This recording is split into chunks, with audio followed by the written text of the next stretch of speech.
everybody, Jeff Holland. I wanted to share some of the exciting programs that I've developed based on STEAM, science, technology, engineering, arts, and math. When I'm teaching arts integration, I use musical instruments to cover the academic standards. Now, this is not just for your ordinary average music class. This also extends into math, science, social studies. Obviously, that develops into engineering and technology.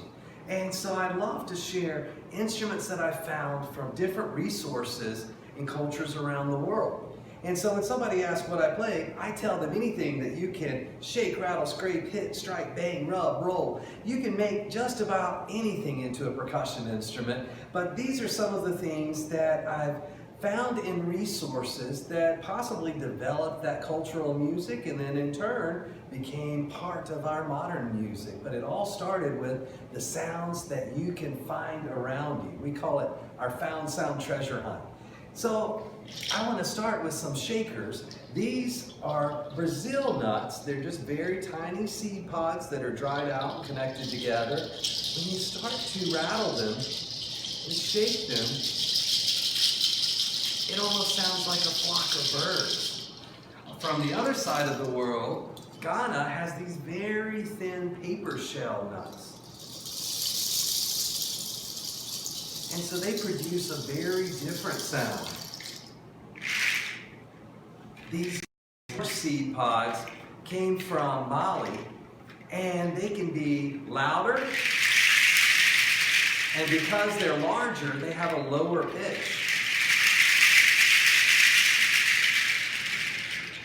Now, all those were from plants, and we'll see a few more things that plants leave behind, but animals leave things behind we can make shakers from too. These are actually goat hooves, goat toenails. And I have a llama wool sweater that uses these for buttons, but the dancers collect them, and don't worry, I see your faces, no goats were harmed in the process of making this instrument. The ground is really dry and rocky in Chile, and goats paw around and their hooves pop off, and the dancers collect these. They make bracelets and anklets, so everywhere they move around, they make a little percussion sound. Now, some of this rattles, my very first rattle was probably a plastic rattle, like many of our infants these days. But if you grew up in Peru, your rattle may have been made from a bean pod or a seed pod. This grew on a tree, and when it started to dry out, they put a band to keep the pod from popping open. And these are actually going to be the seeds that you hear rattling inside the pod. If you grew up in Kenya or Ghana, you may carve your rattle. This is a double wooden bell, and this was just carved from a log. Or rain sticks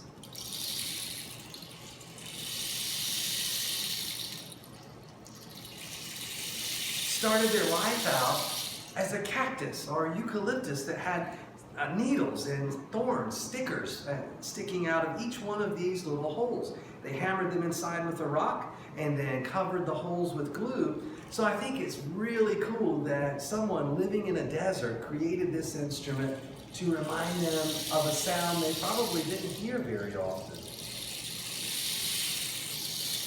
Some of our ocean drums that have beads rolling around inside of them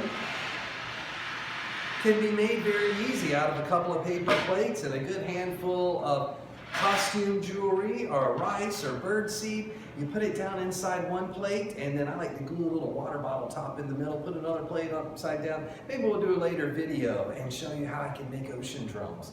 So some of the instruments that I started to collect started to sound like and look like what they sound like. So a little tiny frog has ridges from very small at the back to larger near the front. And if you hold the small end of the mallet and use the large end of the stick to play, then gently rub from the back to the front, you can get the sound of a frog. Someone played a scraper and they thought, you know, that sure sounds a lot like a frog. This is a medium-sized frog. The same thing, from small to large, so rub from the back to the front. Now I'm using the same stick for the medium and the large. So I use the medium end of the stick first, And then when I step up to the largest, lowest note frog, I'm going to use the largest end of the stick. Now, crickets, you have to think, if I play this cricket the same way that I did a frog, it's probably going to sound a little more like a frog. So I have to think, what does a cricket sound like? And I use that sound. You may hear one of those in the evening, and then another.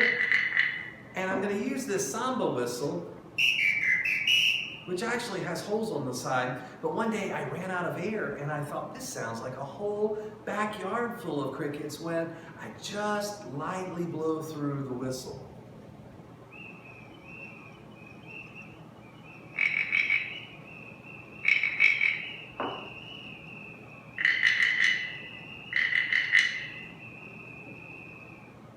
So these instruments developed over time, and I'm always keeping my ears and my eyes out. I love listening to the sounds that are found around. We call these our rhythms of life. All kinds of bird sounds. So this is a wooden flute. This is a clay ocarina, or a clay flute. But I learned how to trill my tongue, and I can actually make it sound like a pigeon or a dog.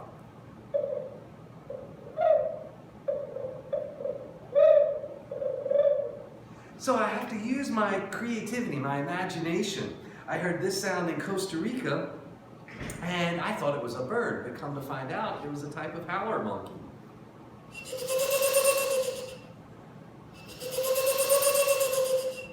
So you're right. Percussionists, particularly multi-ethnic percussionists, get to play all kinds of cool instruments. Some of them aren't necessarily in the percussion family, but if you notice, I was playing it in a very percussive way. But I love creating these nature soundscapes. Now, many times I'll use the whistles in class, and we have all kinds of different animal sounds, these animal rasps that will pass out, and rain sticks, and ocean drums, and all kinds of things that create this nature soundscape. They're great if you're telling a story and a duck happens to walk by. Or maybe there's a baby duck in the pond.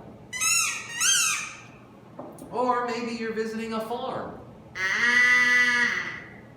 Or maybe you're talking about dinosaurs. What do you think a triceratops sounds like? So I've wondered that, and I use my imagination. Maybe I wasn't alive when the triceratops was making its rounds. And by the way, if I hold it like this, it would be a triceratops. Just kidding. So I love friction, and a little drum attached with fishing wire on the end of the stick can make the sound of cicadas or monkeys.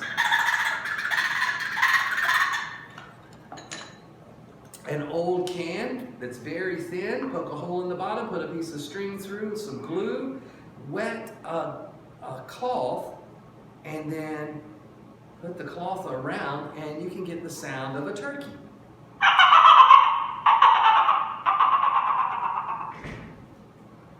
Not all of my sounds found around are based on animals. I'm always collecting new sounds, and I have a train whistle. So we keep our ears open and try to relate to the sounds. Many times a sound can be a warning, or it can be something that inspires us to be more creative. In fact, bells are used for many things, from good luck to signals. And if you've ever looked inside of a bell, these are going to sound very different than the goat pearls or the nutshells, because metal on metal makes a brighter sound. And if you look inside of most bells, they have a small metal ball. And the ball is the striker. And so when you shake the bells, you're hearing the metal ball strike the outside of the bells. Singing bowls, of course, can be played with a tap. But using a little science term called friction, I'm going to rub and create the reaction with the singing bowl that creates a vibration throughout the whole bowl by rubbing the edge. And you can have students feel the side of the bowl and look at the amazement on their face when they realize how sound is created and what it's made out of. that this bowl kind of tickles when you touch it because it's vibrating so fast. Some of the other resources that I found are things that are all natural and can be turned into instruments. You can use bamboo for sticks, or because it's naturally hollow, you could cut it off at a couple of joints and cut a tongue shape or two, and you can create a simple xylophone. Then you've got a party everywhere you go. Or I love these instruments called tam-tam from Vietnam, and these can be tuned to specific notes and put onto a rack. And so you would pick it up and play one note, and then put it down and pick up another, and play another note. But I love to improvise new ways to play. So these can be played as a shaker if I hold the rattle, and then I can let them go to make a melody.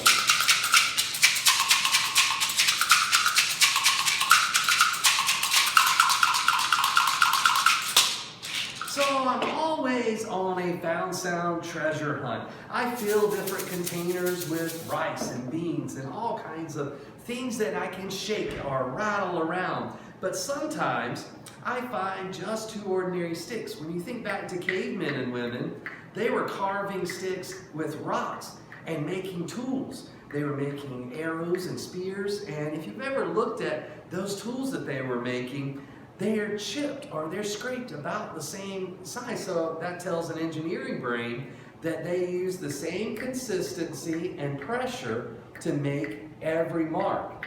And that, my friends, is rhythm. We can play clave. That's actually what these are called in Cuba. It's the name of the instrument and the name of the clave rhythm. And there are several types of claves. We'll have other videos later that describe those. But on your Found Sound Treasure Hunt, I bet you can find a pair of spoons in your kitchen. And if you lace them together or put rubber bands to hold them together, or just your fingers, leave a little bit of space so that when you click on your hand, the two spoons will hit together and create a click. And you can play in different places, or you can spread your fingers apart and let them bounce on all three to create all kinds of cool rhythms.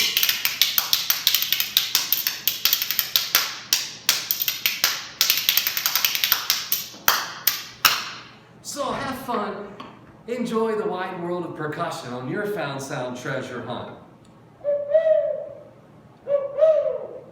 There's music around us everywhere we go, and you want to learn to express yourself. Learn the language of the instrument that you make, find, or create, and learn how to express yourself in positive ways through that instrument. See if you can understand the language of my talking drum as I use tension to change the pitch.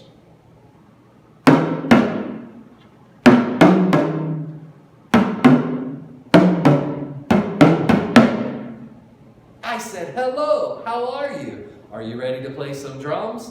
I know I am. We'll come back in a video later, but until then, keep your rhythms going. Stay positive, my friends, and share your spirit. Thanks for watching. I'm Jeff Holland, and I look forward to jamming with you again soon. Have a great day.